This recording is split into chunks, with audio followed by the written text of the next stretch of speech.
obwongo Katonda yabutuwa obuleeta abato ku nsi eno obumanye ekifo ekituufu wewe bakano omukyala. Don't mistaken places. Mukama Katonda yatukolera buli kifo nga kirina omulimu gwakyo. Omutwe mukulowooza amaaso, kukulaba ennyindo, mukussa omumwa, mukulya ate olubuto mukutereka n'atuteerawo ne wetufulumiza obukyafu. Naawo wetuzaalira tukyusiza nnyo ebintu Mukama bwe wabikola si we bikyali mu nsi yo. Abantu abamu basalawo ne bakivaako. Mukama tuwe amaanyi gakuuma abato gabagayidinge bulungi mu nsi efuuse enzibu ennyo. Mukama Katonda yamba abazadde abateeka abaana baabwe ku masomero, abasomesa ne babayisa bubi. Oyamba abasomesa be baleetera abaana abalalu nga ki. Oyamba abasawo abakola ku balwadde abakambwe ate n'abalwadde banguyira abasawo.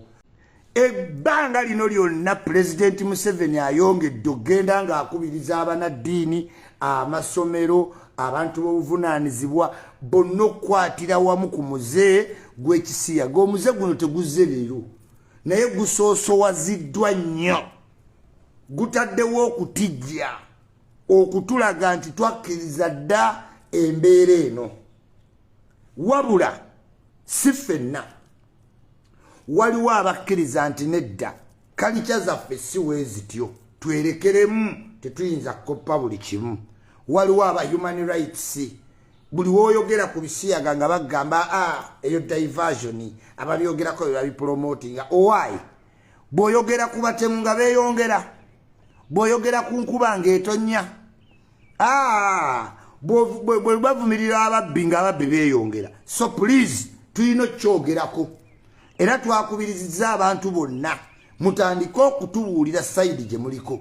Anti mugamba human right, kati lwaki otya okulaga human right gy'owagira? Abakulu batandikidde ddala okwogera amatankane, omubuuza kino akuzze eno, omubuuza kino akuzze eno. Naye nga twabategeeza nti bannaddiini, ba bishops, pastors, sheikhs, Muslim fraternity, schools, ministers, parliament, technocrats, bonna bakutubuulira tulabe, should we pass a law nti kino ekintu kifuuse nnomo? Yes, ensi ziyisa amateeka okusinziira ku ki population we perceiving embeera. Waliwo amateeka agayitirira ku state kasita bazuula nti percent esinga obunene kino kyeriko, bayisa etteeka eriba protecting, and that is very good. Naye abantu bongedde obuzaabuza, bongeredde ddala obuzaabuza. Exclusive example, people power president oyongedde obutatulaga, era abawagizi bo bali cautious. Buli abuuza nti lwaki Bobi ntayogera nga bajja bagamba ye yasooka obyogerako nga mwe muli luddawa, musajja wa family, oyinza otya mubuuza ebyo. Let me tell you, obwagge tebuliko nti tolina family. Muli bangi nnyo nga mwawasa n'abaana muyina, naye ng'omuze oguyina, oyina omukyala eka naye ate oyina n'omulenzi gw'oyagala ku bbali. So eyo ne tugisazaamu, si ntuufu. Eyo kubanga oli mufumbo tekigaana, kubanga ye weeba omufumbo lwaki otya obyogerako. Yes, bw'oba omufumbo n'abaana bo bafumbo. This is a revolution. Oyina abaana oyina okuwa sayidi. Eyo answer nayo ne tugijjawo, we debunked it. Mbusimanyi mufumbo. Ne woba mufumbo, abafumbo bangi nnyo abakola obwagge bangi. Mwe mulowooza nti butegeeza abasajja beyage. Yes, waliwo abakozesa abakyala baabwe up and down. Oyo naye bw'omu ku bo. Waliwo nga gwakolera ddala ayina omukazi eka naye yawasa for public consumption, perception, nti omusajja mufumbo. Era nga oba omugamba ekintu ekyo agamba omusajja mufumbo, ekyo tekikola, kubanga ono Muteesa Asira ayina n'abaana yamala obbazaala n'embaga yakola. Naye bwe bamubuuza ku bintu ebyo, diversion, ebyo tebiriiyo. Batujja ku mulamwa, twagala kujjako Museveni. Muganda wange Museveni yojja mmujjako, kubanga wamuwa emyezi 2 tegiggwangayo, gy'ebiri tegiggwangayo. Emyezi eki 2 okuva mu kulonda, omusango n'ogussa mu kkooti. Court tetuwangaliza routinage name deception perception on the population. Deception perception on the population. Chimuliko court ye y'abantu teyina musango gwe yaleesaze ekitegeeza court za Museveni zisinga. Ate nawulidde bulungi nnyo ng'agamba senga nze pulezidenti akantu ako mukasalemu muddebu mukateeke bwe yabadde ku radio yagaye senga nze pulezidenti senga abaama batimmi ekitegeeza si pulezidenti muwulira kirekawa abamuyita pulezidenti kibalekawa kino yennyini yagambye senga nze pulezidenti ekitegeeza omusajja si pulezidenti. Olabye amazima galwawo naye gamala ne gatuuka obulimba bulinnya speed kati amazima gazze mpola mpola ne gamweyoleka nagasenga nze pulezidenti ekitegeeza omusajja si pulezidenti. Atya okwogera ku bisiyaga why yabiyimbako ng'ebiseera ebyo tebamubuukinga bweru taina reason lwaki era n'agamba nako nti abantu bapapira abawagizi b'ebweru ne baleka wano ababaagala. I guess I'm right mu nnyimba ze.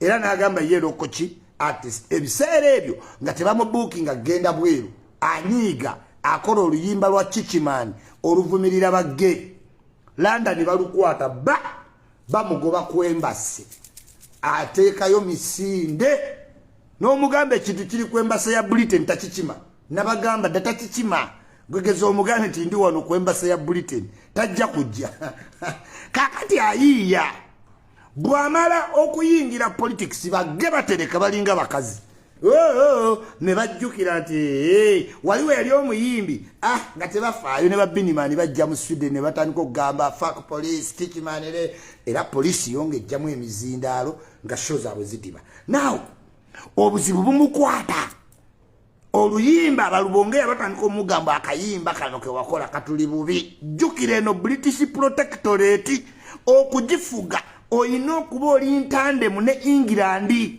Kino kijja kunze ne bwogenda mu America ne bwotuuka otya mu America ne bwobuuza ku Joe Biden tasobola teeka wano president. Bayina bilateral agreements tonyingira sikuyingira. America bwetandika olutalo nga Britain terukkiriza. Britain does not participate, neither does it say anything. Ezo no G7 endagaano bazirina. This is why ensi ez'amaanyi ngali Saudi Arabia tolabanga kwa America ng'egenzeyo babulira human rights simanyi democracy simanyi batereyo iPod naye nga America ekimanyi bulungi nnyo nti mu Saudi Arabia bakatandika juzo okkiriza abakazi okulonda n'ovuga emmotoka.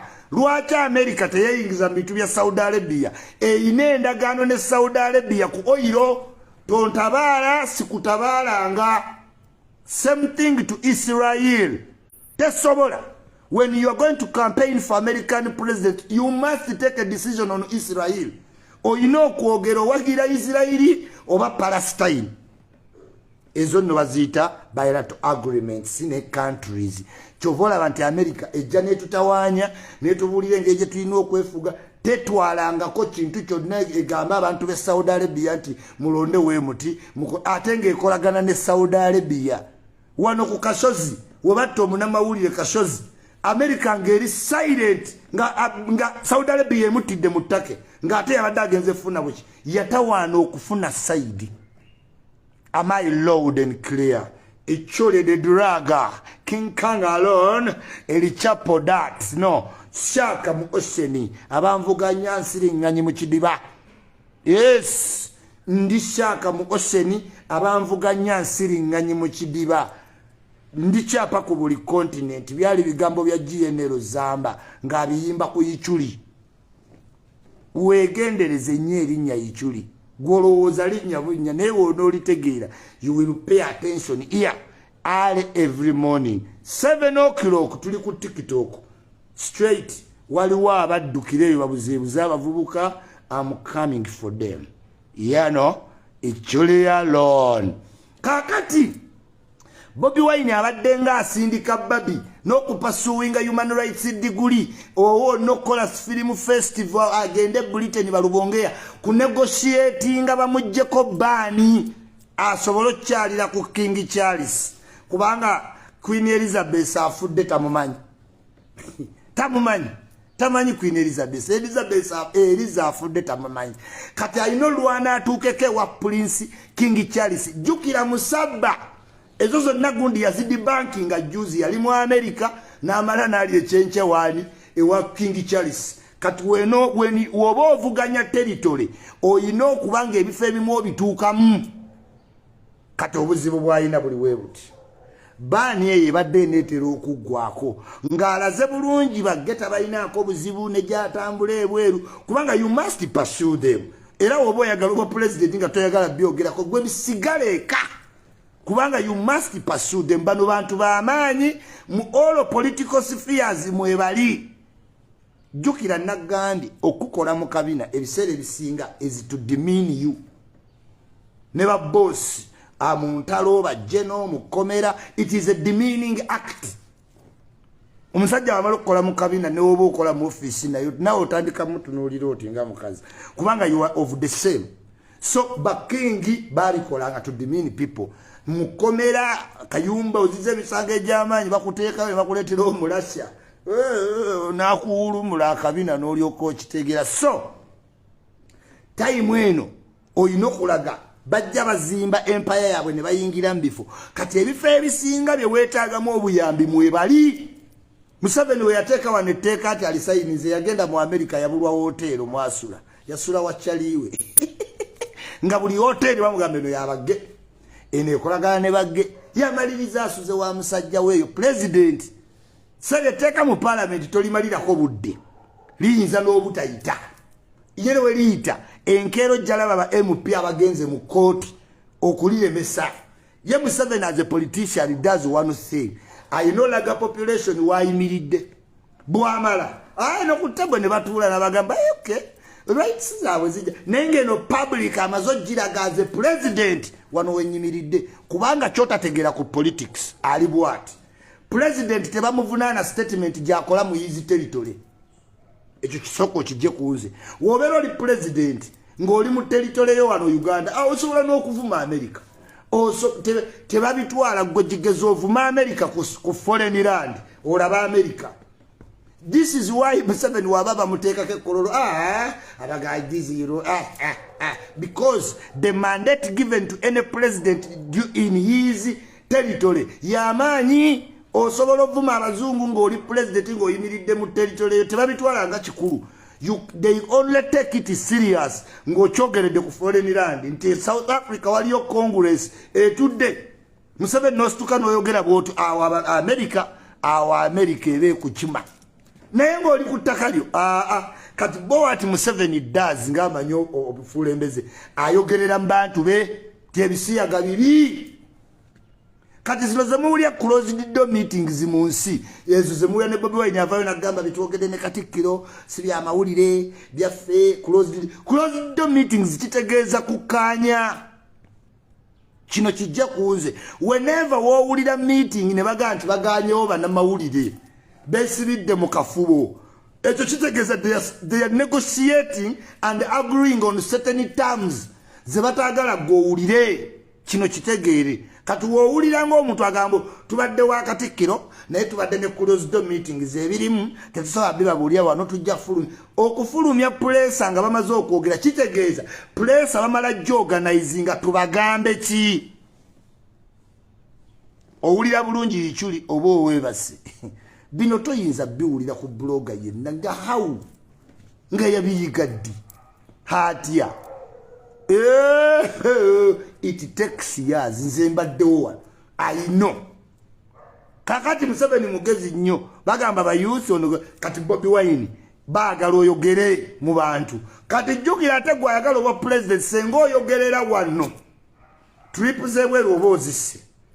This is what they call a small place and hard rock kati awe bamutadde okategedeke gani ye Museveni already president mu bantu be abalaga guno omuze mubi netteeka liryo kati yacha akimanyi mu parliament elijja yita kati abalaba gambo balala abantu bamwe ye Museveni bamwe exonerating kati ategwa ayagala obwa president gwe woyogerera wano nti tobawagira ebweru ngamye olaba akatukali. This is why bw'omukyaza ajja kugamba ebyo byebisiyaga diversion omanyize ni musajja mufumbo. Yes oli mufumbo naye ate bonna b'okulembera bafumbo. Mbadde nkubiriza bakwano bange bawasembaga abo bakwano bo ate b'okulembera abavubuka ku mbaga bonna obayita embaga ya mufumbire etegeeza ati abavubuka bonna bategedde ekyokola. Oyina ovaayo clearly n'ogamba nti ffe tetuwagira oba tuwagira naye awo waliwo akatu tasobola.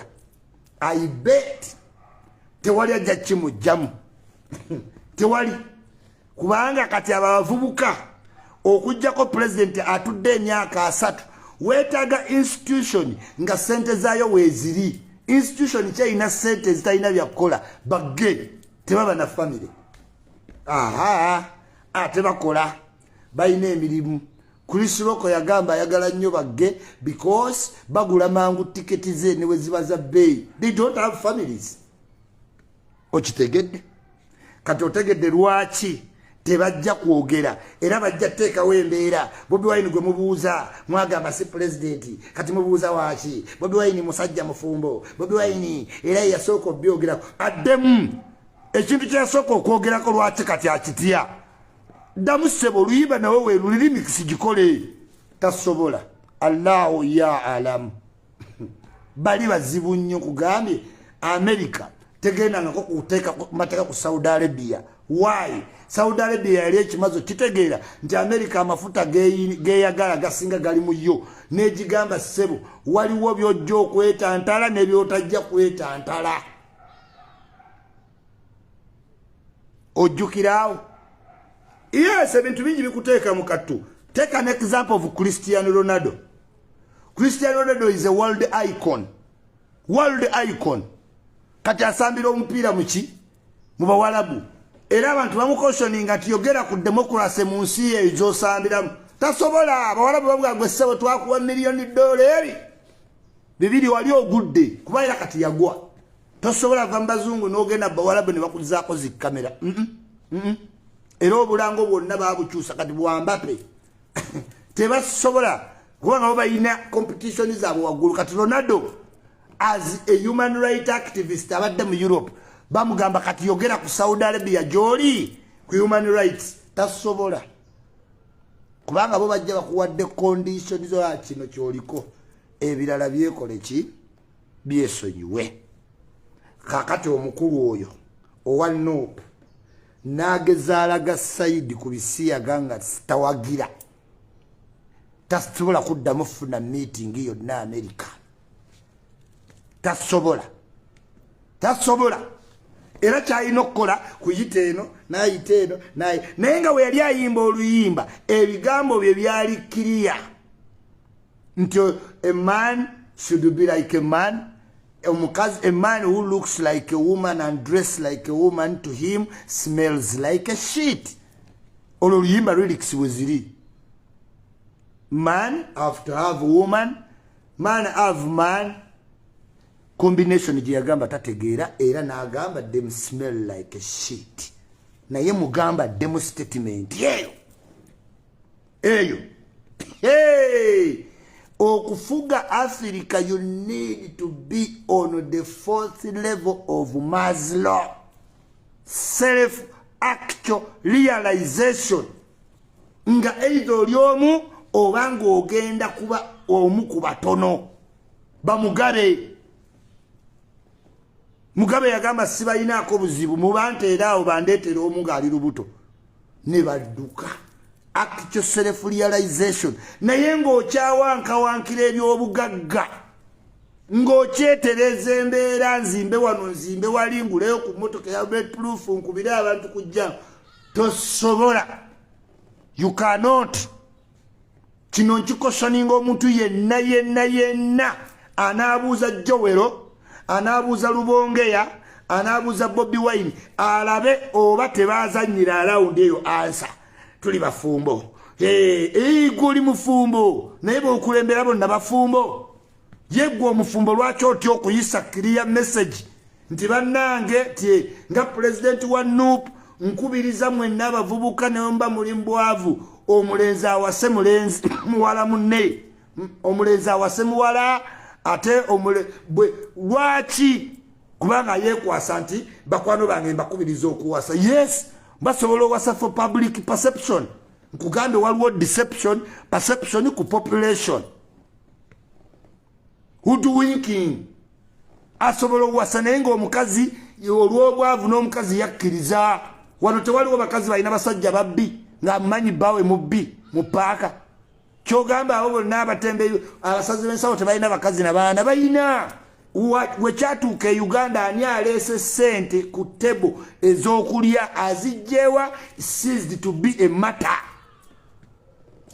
abakazi bakimanyi ogenda obbanjula n'oleeta Range Rover n'ogipaatikako ebipapula by'erinnya lye n'agenda okwanjula ewaabwe n'asanyuka ng'akimanya emmotoka yakupayini deception perception on the population kati omuntu yenna atasobola kuba na bwongo butegeera deception na perception tasobola kutegeera gye bamutwala era kyobola bastandinga nagamba nedda bwebwayini gwe bugamba musajja mufumbo yes simukulembeze Museveni simufumbo alina abaana n'abazzukulu Museveni who seems to be in the evening of his life ayinza n'okuba tali active mu sex why is he standing yandibadde awo waali aga naye he must take a stand as a president of a country regardless